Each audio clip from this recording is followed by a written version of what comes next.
Oh mon Dieu, les gens qui parlent en français, ils ont tellement de charisme. People who speak French have so much charisma. Oh my God, the people who speak French have so much charisma. Oh meu Deus, as pessoas que falam francês têm tanto carisma. Mein Gott, Leute, die Französisch sprechen, sie haben so viel Charisma. Oh my God! French people have such charisma. Oh mio Dio, quelli che parlano francese hanno troppo carisma. Dios mío, la gente que habla en francés tiene tanto carisma. Je suis français, espagnol, anglais, danois. Je suis pas un, mais plusieurs. Je suis comme l'Europe, je suis tout ça. Je suis un vrai bordel.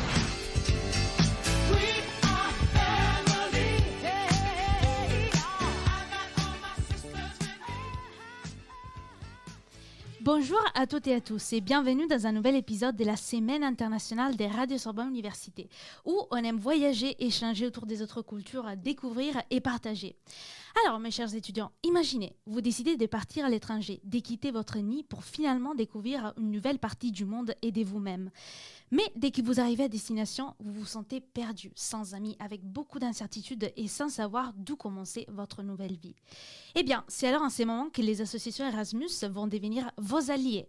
C'est en fait avec eux que vous pouvez commencer à sortir, à découvrir votre nouvelle ville et ce sont même les personnes auxquelles vous pourrez poser vos premiers doutes sur la très compliquée administration française. C'est pourquoi aujourd'hui, nous avons le plaisir d'accueillir les représentants des deux associations Erasmus basées à Paris. Adrien Ruicoire, président de Parismus. Bonjour Adrien. Salut. Et Samir Nagara, secrétaire général de ESN Paris. Bonjour Samir. Salut. Accompagné par Célia Flin, actuellement en service civique dans l'association. Bonjour Célia. Bonjour. Alors, on commence par toi, Adrien. Alors, tu es le président de l'association étudiante Parismus, qui a été fondée en 2007 par des étudiants rentrant dans l'Erasmus et qui est présente dans les 3 facultés de Sorbonne Université et au CELSA. Donc, comment vous aidez les étudiants dans leur nouvelle vie parisienne et quelles sont vos missions ? Alors, on a 3 missions principalement donc, au sein de l'université. La première, c'est d'accueillir les étudiants qui arrivent, d'essayer de leur proposer une petite aide à l'installation, un petit peu de l'entraide, tout ça. Après, tout au long de l'année, on organise des événements festifs et des culturels, donc des apéros, des visites, des voyages en France ou en Europe pour ces étudiants-là, mais aussi pour tous les étudiants de l'université, pour favoriser les rencontres un petit peu et les échanges. Et notre troisième mission, c'est de promouvoir aussi la mobilité dans l'université pour inciter les gens de la fac à partir eux aussi vivre en Erasmus ou dans d'autres pays. Voilà. Et quelles sont les activités que vous organisez principalement pour intégrer les étudiants internationaux ici en France, à Paris ? Alors, on a lancé cette année notre programme de parrainage, donc un système Buddies où voilà, donc c'est un étudiant de Sorbonne qui a parrainé un non-étudiant qui arrive, pas forcément en Erasmus, mais aussi un étudiant qui peut venir pour tout son cursus à Sorbonne. Et voilà, après pour tout ce qui est intégration, on fait des apéros et on fait... toutes les semaines, on fait un événement culturel, une visite, une balade. Voilà. Ok. Et donc, cette année, c'est vrai que les voyages n'ont pas été faciles à cause de la crise sanitaire, mais il y a eu quand même des étudiants étrangers qui ont pu effectuer une période de mobilité à Paris. Mais alors, je me demande, est-ce que votre travail en tant que soutien aux étudiants étrangers a été un peu plus difficile cette année ? Il n'a pas été plus difficile. Il y avait déjà beaucoup moins d'étudiants étrangers par rapport à d'habitude. Il y avait... je crois 3 fois moins d'Erasmus qui sont venus à la fac par rapport à d'habitude. Mais je dirais pas que c'était plus difficile, c'était difficile pour nous parce que dans le sens où on devait prévoir des choses sans savoir si on allait pouvoir vraiment les faire ou si on pouvait les faire selon notre idée, parce que la fac et tout le monde nous imposait beaucoup de contraintes. Mais en vrai, on a pu les faire et on s'est rendu compte que c'était plus important cette année encore que les autres années parce qu'il y avait des étudiants qui étaient complètement isolés. J'ai déjà fait des balades où il y a des étudiants qui m'ont dit « Mais tu es la première personne, à part la concierge et la caissière, à qui je parle et avec qui j'ai une vraie conversation depuis que je suis arrivé en France. » Je me suis dit « Waouh, en effet, ils arrivent, il n'y a pas de cours, il n'y a pas de fête, il n'y a rien, ils sont complètement... » Oui, c'est ça, c'est surtout le problème de la solitude qui déjà est un peu là quand ils arrivent normalement, mais cette année un peu plus.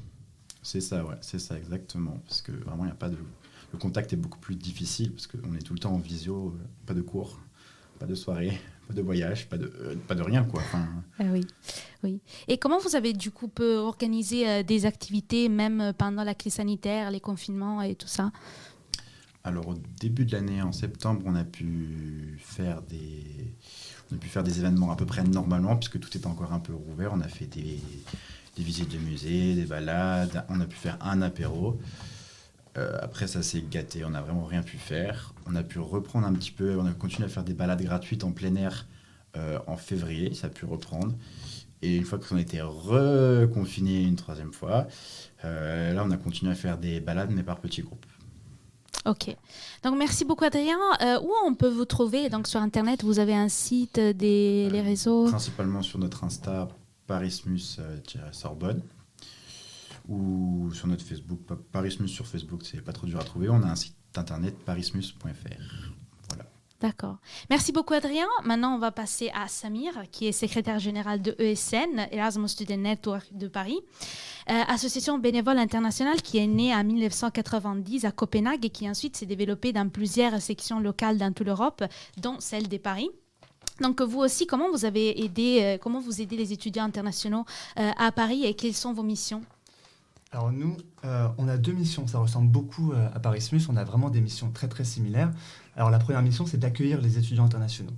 Voilà, quand ils arrivent à Paris, s'ils ne sont pas au bon endroit, dans une bonne résidence étudiante ou quoi, ils peuvent être très isolés. Donc le but, c'est de leur proposer des événements qui ont pour but non seulement de faire des activités cool, mais aussi de se rencontrer entre eux. Donc les étudiants internationaux vont rencontrer d'autres étudiants internationaux, c'est une très grande richesse. Et ils vont aussi rencontrer des bénévoles comme nous et des Français. Donc c'est la première mission, accueillir les étudiants internationaux. Et la deuxième mission, c'est promouvoir la mobilité internationale. Donc là, c'est auprès des locaux, auprès des Parisiens, auprès des Français. Leur passer le message en fait que un Erasmus ou partir à l'étranger, peu importe la façon, en fait, il y a plein de façons de partir à l'étranger. Les gens ne sont peut-être pas au courant qu'on peut faire des services civiques, des VIE, des chantiers, du roofing, enfin plein de choses comme ça.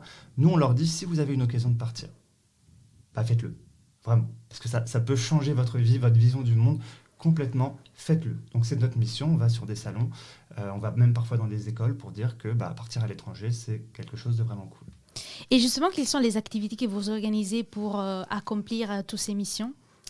Alors nous, on a 2 pôles événementiels qui s'occupent de créer des événements. On a un pôle festif et sportif. Donc ce pôle s'occupe de... par exemple, tous les lundis, on a un café des langues. Donc ça, c'était bien sûr avant le Covid, mais on se retrouve toujours dans un bar et on propose des animations, des jeux, des thèmes différents. On fait aussi, bien sûr, ça peut être des after-work ou ça peut être... On faisait même des soirées sur des bateaux. Enfin, on essaye vraiment d'être le plus festif possible. Quelques sports aussi. Ça veut dire on amène des groupes de conversation où les gens peuvent parler entre eux et faire du sport entre eux. Et nous, on propose des sessions de running ou de courses, des trucs... pas mal de trucs comme ça. Et on a aussi un pôle culture-voyage. Donc là, on va faire des visites de Paris. On adore les visites de Paris. On en a déjà plein qui sont écrites. On va visiter différents quartiers pour apprendre plein de choses tous ensemble. On fait aussi des musées, parce que Paris, c'est quand même une ville très, très culturelle. Donc beaucoup de personnes sont contentes d'être là à Paris. Et donc du coup, nous, on veut que, avec nous, ils aillent visiter des musées où peut-être tout seuls, ils n'auraient peut-être pas eu le courage d'y aller. Et on fait aussi des voyages. On a un partenaire pour ça, Erasmus Place, avec qui on fait des voyages. Et, donc on peut aller dans plusieurs endroits en France, parfois même un peu à l'étranger.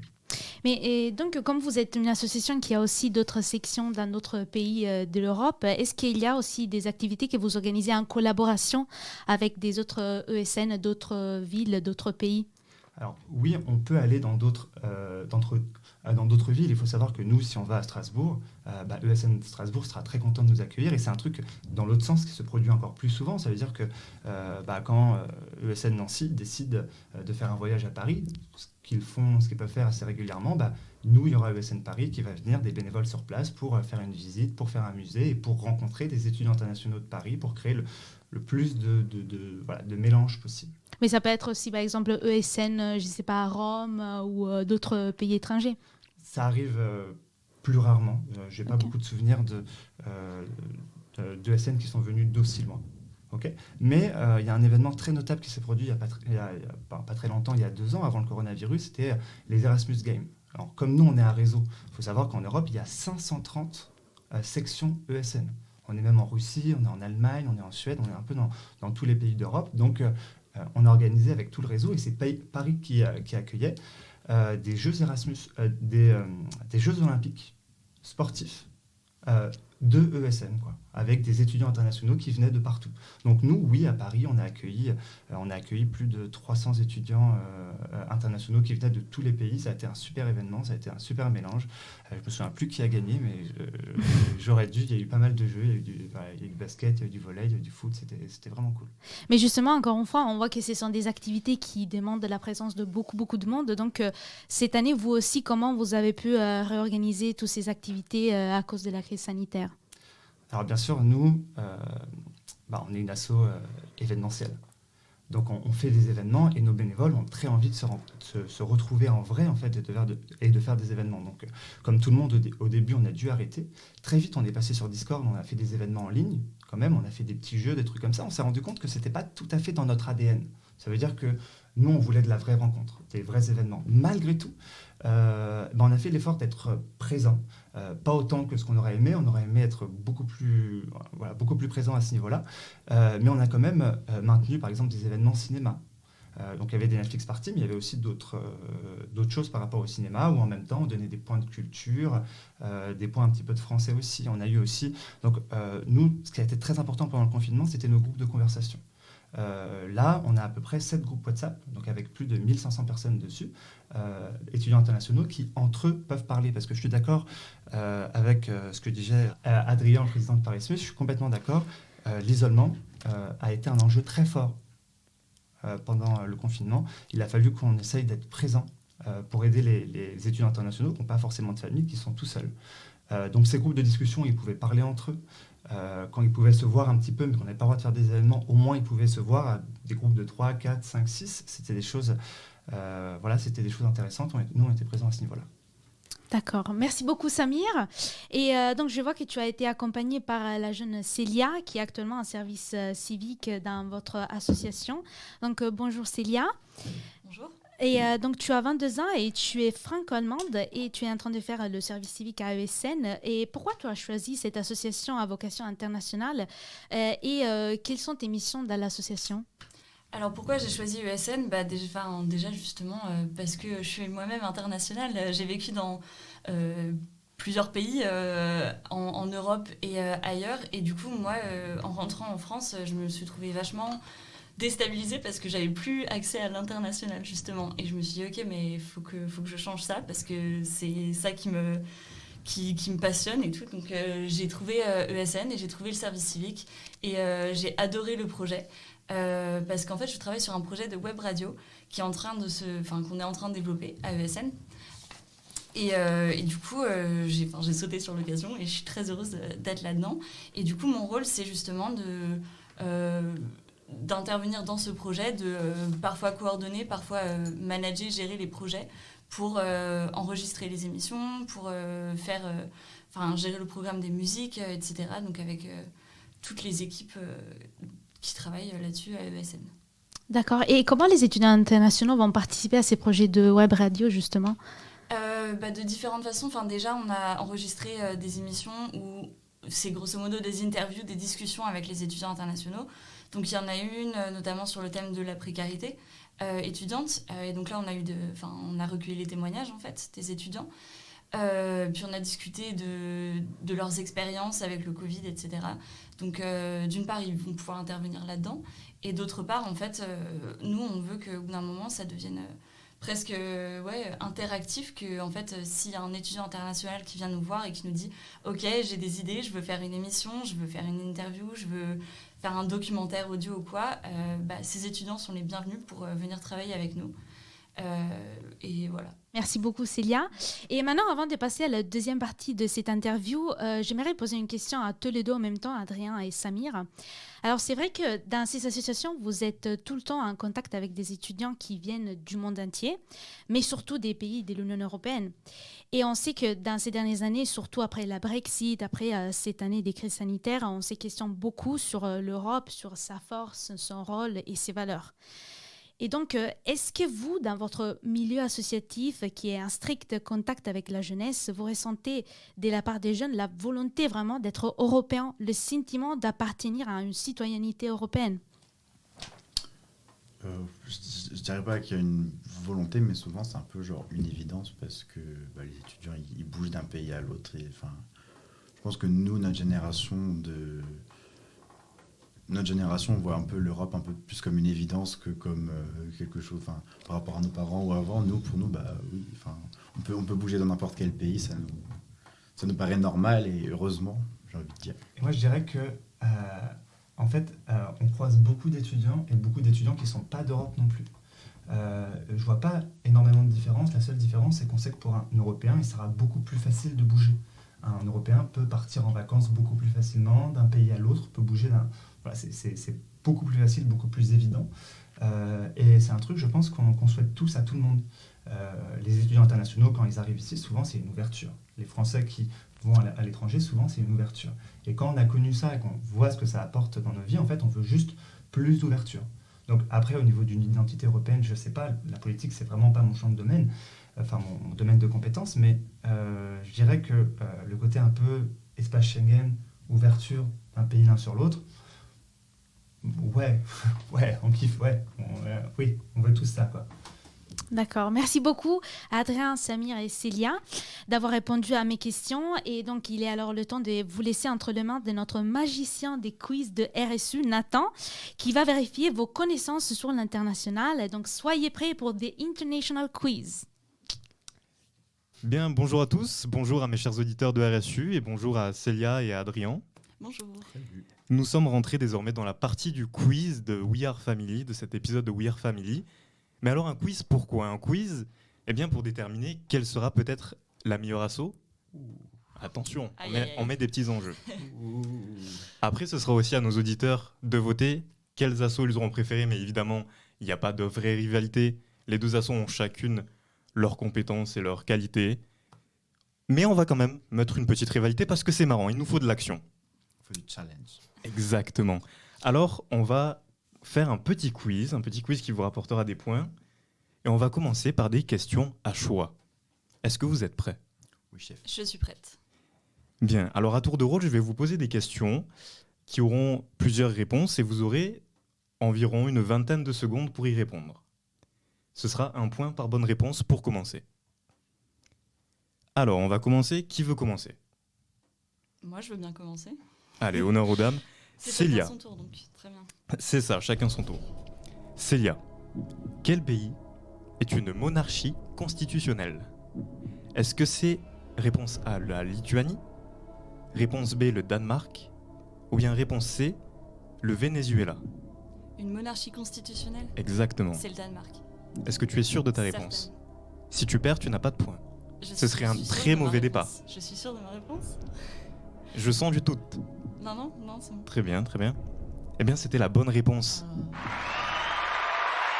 Un public formidable qui t'applaudit, Célia. Bravo. Mais maintenant, le challenger Adrien, qui va répondre à sa question. Es-tu prêt? Je suis prêt.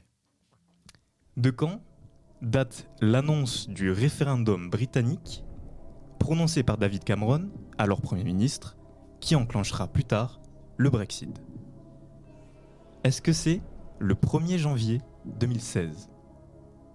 Est-ce que c'est le 20 février 2016? Ou bien est-ce que c'est le 30 mars 2016? C'était un peu plus difficile comme question. Ne t'inquiète pas, il y aura de la difficulté ensuite pour Célia. Je dirais le 30 mars. 30 mars 2016 donc? Oui. Dernière réponse? Oui, de toute façon, je sais pas. Y aura-t-il une égalité? Eh bien, ce sera une avance du côté de Célia. Ouais. C'était le 20 février 2016, effectivement. Annoncé le 20 février, le référendum sera effectué le 23 juin, qui révélera un score de 51% favorable en faveur du Brexit. Donc Célia, pour garder une avance certaine, est-ce que tu saurais répondre à la question suivante?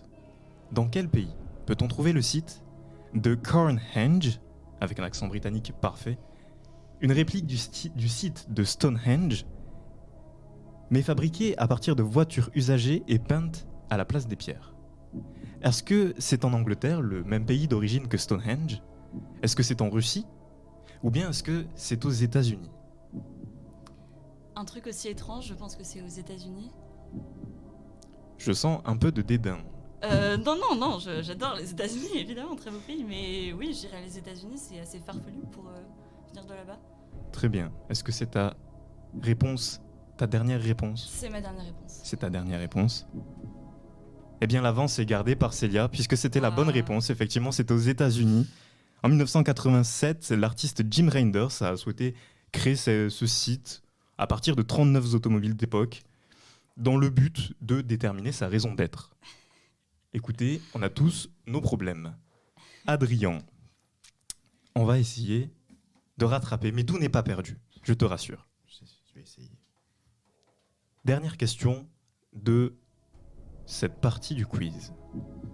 Où peut-on trouver, à ton avis, le site du palais idéal du facteur cheval? Est-ce que c'est en France? Réponse A.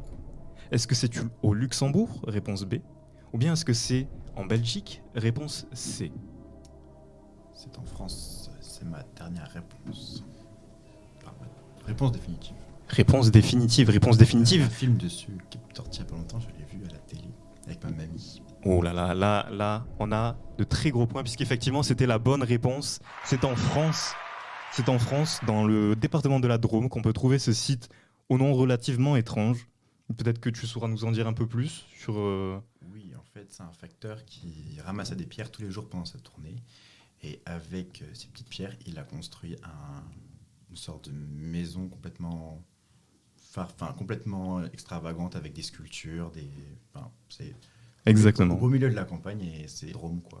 Exactement, des sculptures d'animaux, des cascades, de temples et d'impressionnants géants. Eh bien, ce point est magnifiquement remporté par Adrien. Merci. On va passer maintenant à la seconde partie du quiz. Seconde partie qui peut tout faire pencher. Nous sommes à 1 point pour Adrien, 2 points pour Célia. Il n'y a qu'un point d'écart. Et dès à présent, je vais vous poser quelques questions dans des langues étrangères. Je vais vous donner des expressions dans des langues étrangères. Vous gagnerez 1 point si vous trouvez la langue de l'expression, 2 points si vous trouvez le sens ou la traduction de l'expression. Évidemment, il y a toujours un temps limité. Donc, commençons avec la première expression. Få betar för gamalost. Le doute est présent. C'est clair comme de l'eau de roche. Le doute est présent. Alors, est-ce qu'on a une petite idée, peut-être une zone géographique? Tu peux répéter? Få betar för gamalost. Moi, je dirais c'est une langue germanique, mais... Alors, pendant que vous réfléchissez, je prierai mes chers auditeurs de RSU de ne pas donner rigueur de mon accent. Évidemment, je ne suis pas encore linguiste. Pas encore. Tu peux répéter une troisième fois? Allez, une troisième fois pour vous faire mal aux oreilles. Få betalt för gamalost. Ok. On a une réponse du côté de Célia? Tu peux donner ta réponse, ça ne te fera pas de malus. Moi, j'aurais dit que c'est quelque part en Scandinavie. Ok. Et je vais partir sur la Suède. Moi, je pars sur le Danemark. Danemark, Suède.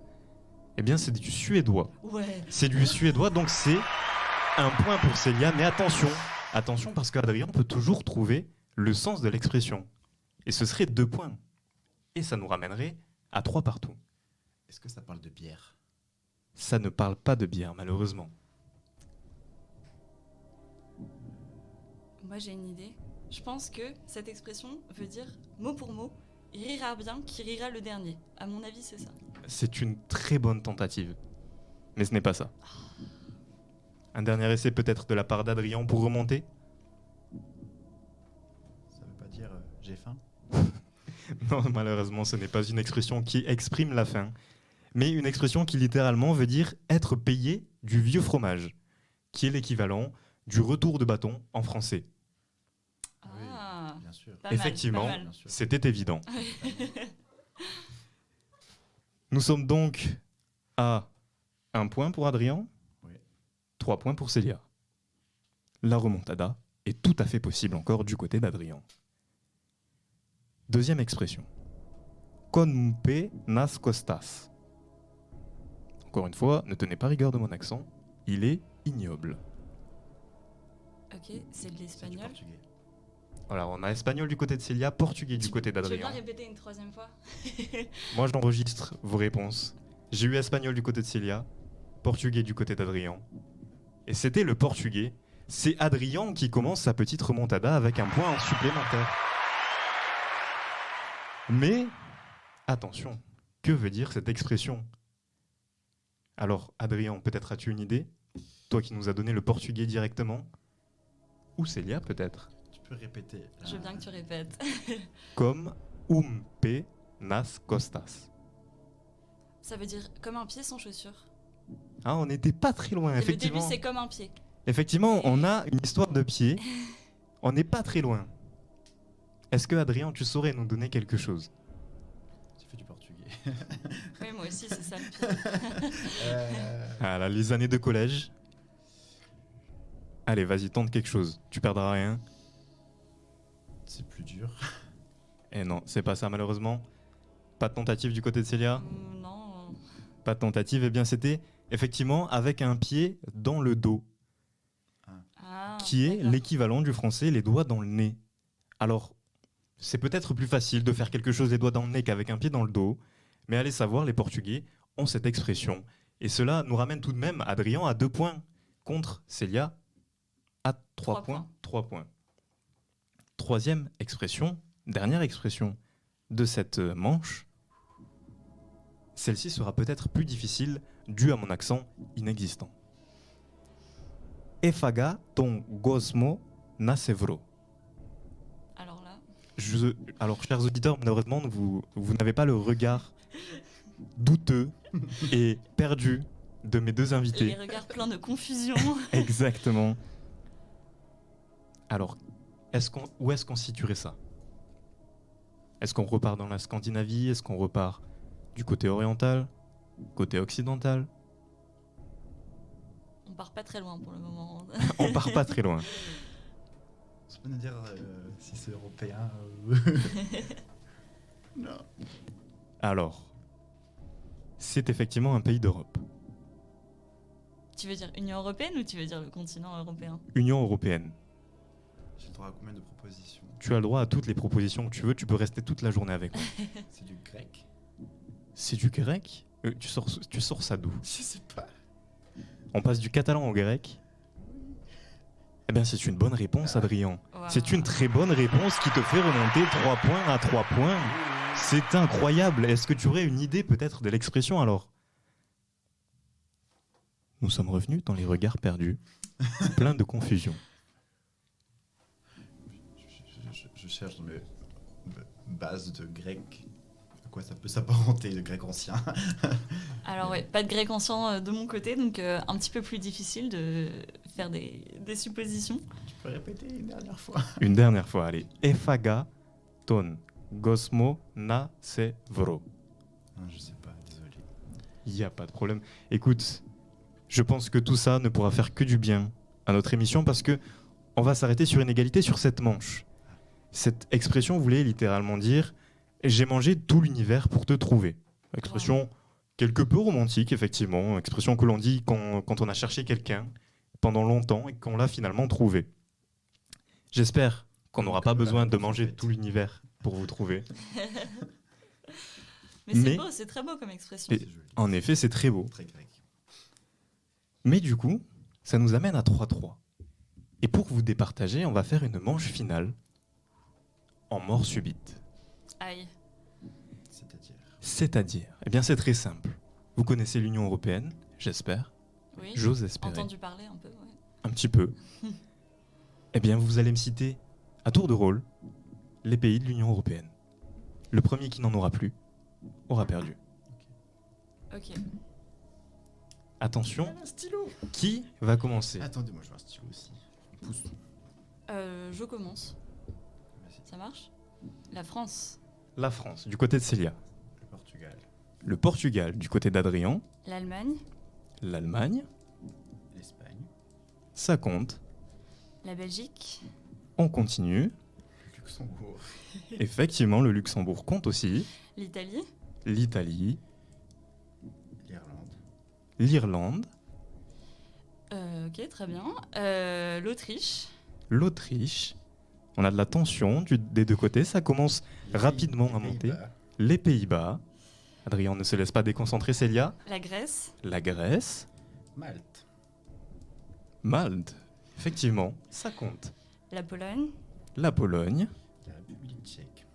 Mais Adrien nous sort de ses points, c'est incroyable. Célia, la tension, est-ce qu'elle monte? La Croatie. La Croatie, mais ce sont de très bons points. La Hongrie. La Hongrie. Célia, attention. Non, je suis le présente, stress. je suis avec vous, il n'y a pas de stress. Pas de stress avec moi. Ok. Je suis pas sûre que ce soit dans l'Union européenne, donc ça va être un petit peu compliqué. Le Vatican. Le Vatican. Alors, est-ce que je compte le Vatican? Officiellement, si je ne dis pas de bêtises, le Vatican est considéré comme un État qui fait partie de l'Italie. Mais, allez, pour le beau jeu, je le compte. Parce que je sais très bien qu'Adrien en a derrière. La Slovénie. La Slovénie du côté d'Adrien, mais c'est parfait. La Lituanie. La Lituanie. La Lettonie. La Lettonie. L'Estonie. L'Estonie, mais voyons. La Slovaquie. La Slovaquie, mais vous ne pouvez me décevoir. C'était le suivant sur ma liste aussi, la Slovaquie. Oui, très bien. Il n'en reste plus beaucoup. Il n'en reste plus beaucoup, c'est bien ça le souci. Et oui, malheureusement, il n'y a que quelques pays, que quelques 28 pays dans l'Union européenne. Je crois qu'on l'a pas cité. La Roumanie. La Roumanie, Ok. ça compte. Ok. Est-ce la Bulgarie, mais Adrien ne cligne pas des yeux. Il ne cède pas, il veut gagner. Il a une liste plus longue que la mienne. Je commence à devoir réfléchir un petit peu pour trouver des pays. Il me semble que dans les Balkans, on a déjà fait les pays qui en font partie dans les Balkans, non? J'essaye de regarder Adrien dans les yeux pour Le obtenir des mentalisme réponses. est effectué. Ok, je suis pas sûre que ça en fasse partie, mais je vais lancer la balle dans l'air. On verra bien. Le Monténégro. Le Monténégro. Écoute, je n'ai pas ça sur ma liste. Aïe. Je n'ai pas ça sur ma liste et c'est donc Adrien qui remporte ce quiz. Bravo Adrien. Aïe. Bravo. Un très beau jeu, un très beau duel. Je vous remercie tous les deux. Est-ce qu'il nous en manquait beaucoup des pays? Écoutez, il nous manquait la Finlande. Putain, j'ai hésité avec la Finlande, j'étais pas sûre. si Il ça nous en fait manquait partie. l'Irlande. Non, l'Irlande. On l'a oui, dit. Ouais. On l'a dit. Et il nous manquait ensuite la Suède. Il me semble qu'elle n'a pas été dite. Et je crois que c'est tout. Le Danemark. Tu n'avais pas dit le Danemark? Et Chypre. Danemark et Chypre. Écoutez, Adrien est meilleur que moi sur la liste. Je suis calé en ligne. Très beau duel, très belle animation. Bravo. J'ai adoré vous recevoir. Merci à vous, merci Célia, merci beaucoup. Adrien. On vous retrouve donc sur les comptes de Parismus et ESN. Tout à fait. C'est ça. C'est ça.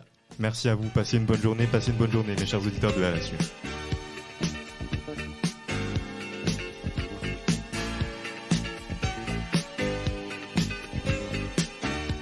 Vous venez d'écouter un épisode de We Are Family, le podcast de la Semaine internationale de Radio Sorbonne Université. Adrian Ricoire, Samir Nagara et Célia Plantz étaient les invités de Rossella et Nathan à l'animation, Juliette à la régie, Rossella au montage.